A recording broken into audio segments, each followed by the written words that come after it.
why you should just hit record and do this thing. Let's talk about it. So I feel like there's a lot of people out there who want to start a business, want to start social media platforms, want to have a voice, want to make a difference. There's a whole lot of want to do's, right? But we can get so caught up in our own selves. So worried about how people are going to look at us, so scared, so paralyzed by what other people are going to think or how other people are going to perceive us. And especially as neurodivergent people who a lot of times have a lot of problems with people perceiving us to begin with. It can be so overwhelming, so difficult for us to do. So here is my challenge to you guys today. Pick up your camera, pick up your phone, make the video and post it. Okay, I know we all want everything to look perfect. We want the perfection kind of thing. We want everybody to know that like we're doing the right thing and we're trying and we're putting effort in. But sometimes effort looks like just doing the darn thing, because not doing it, not posting it, is not going to get you anywhere either, okay?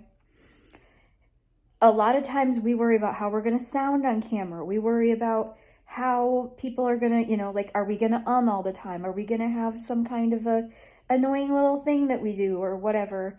And then we're like, oh, now we got to triple edit every little bit of it out and everything.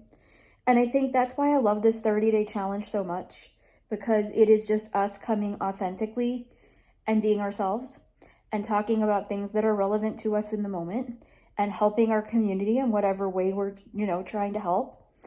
And I feel like in doing that, we're helping so much, because part of the problem exists when everything is perfect, because then we ourselves think we have to be perfect. So if everybody else is perfect, then we have to be perfect. It becomes this thing that is just very difficult to shake. So, I'm hiding in my daughter's room.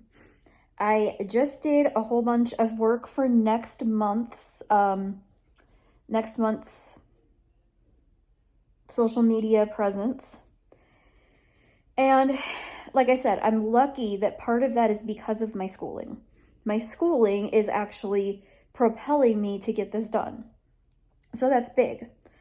That being said, it's not always fun and it's not always easy. And like right now, I didn't really want to come live. I didn't really want to come on and do this, right? Like I want it to be planned out. I want to have thoughts. I want to have talking points. I want to come to you and bring you guys value. And then I realized part of the value that I bring is when I come authentically and just talk about what's going on in my life, right? Because that is what I do. I try to take what I'm going through and the things that my family and I are dealing with and have dealt with and are working on. And I try to show you how, look, this is something that we're trying. That's something that we're trying. And so when I bring that stuff to you guys, I try to do that in a way that, one, you can ask questions. Two, I can give you guys tips and tricks on how to do it yourself. And three, I'm giving you guys kind of the actual real life, is it working or is it not working kind of thing. I have done some things where I've talked about certain tools and tips and tricks and things that people have given me that just didn't work, because I don't want everybody to think that everything is supposed to work for them. Sometimes it's okay. In fact, it is okay. Not sometimes. It is okay if things don't work. Not everything is going to work for you. So trying something, it can be very frustrating if you expect to try it and then you expect it to work. But a lot of times we have to just try different things. We have to give it enough time for it to actually work. We can't try it for a day or two and expect, instant results. That doesn't happen. A lot of times we have to give it 30 or 60 days of trying it before we can say, okay, I feel like I'm wasting my time now. I'm banging my head into a brick wall. This is not working. Let's try something else. But that is a very key component to neurodivergent life, because I feel like a lot of times that is what it is it's just trial and error till we find the thing that's going to click and make things work. And sometimes, in fact, a lot of times, that changes from one minute to the next. And I think that is one of those things where you have to have enough tools in your toolbox that when one thing stops working, you can pull out another one and you know you'll be okay. And it's frustrating until you get to that point. It is very frustrating until you get to a point where you feel like everything that you're doing for the reason, right? Like when everything is trial and error and nothing feels like it's working, it can be frustrating. But then after a while, you'll find your group of things that works. And once you find that group of things that works, you just kind of hold on to it and you switch things out. And when things start to not work, you switch out to a new tool. And having this group of things and then periodically testing out new things when you find out about them is, one, it helps us with novelty, right? Because a lot of us have a lot of issues with novelty.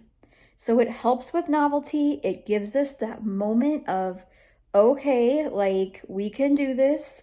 It's new, it's different, it's exciting, let's go. And then, you get to learn yourself too, where I know I have about 2 to 3 weeks in any one tool before that's going to stop working because I'm going to get bored with it. And then I'm going to have to switch it up. I know about how long I have my kids have, about how long their span is. And so because of that, I can kind of know when to switch things up, know when to switch tools, know when to start looking towards something else. I think that a channel like this, any channel, right? Having a social media outlet is a fun way to be able to bring in some of your passions, some of your, a lot of us have like special interests, things like that. And so if you are, especially if you're ADHD and you have multiple special interests, I do a thing where I just kind of go around in a circle and I'll start with one thing and I'll work on that until I get tired of it. And then I'll move to the next thing. But I eventually hit back around to that first thing again, and we just keep looping. And that is how things get finished versus getting thrown to the side and forgotten about.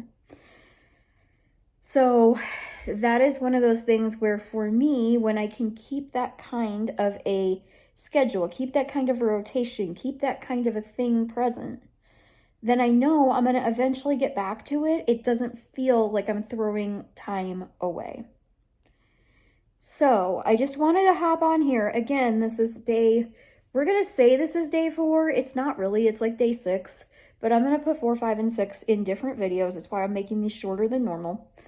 But this is day 4-ish, and we're just talking today about like doing the thing, doing it scared, finding the niche that you want to be in, finding what you're passionate about, doing the thing, and then stepping back and like being proud of yourself for doing it scared, right?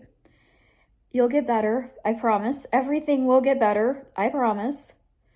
Alrighty guys, I'm Kimberly Cox. This is the Neuro Circus, and I will see you guys in the next video.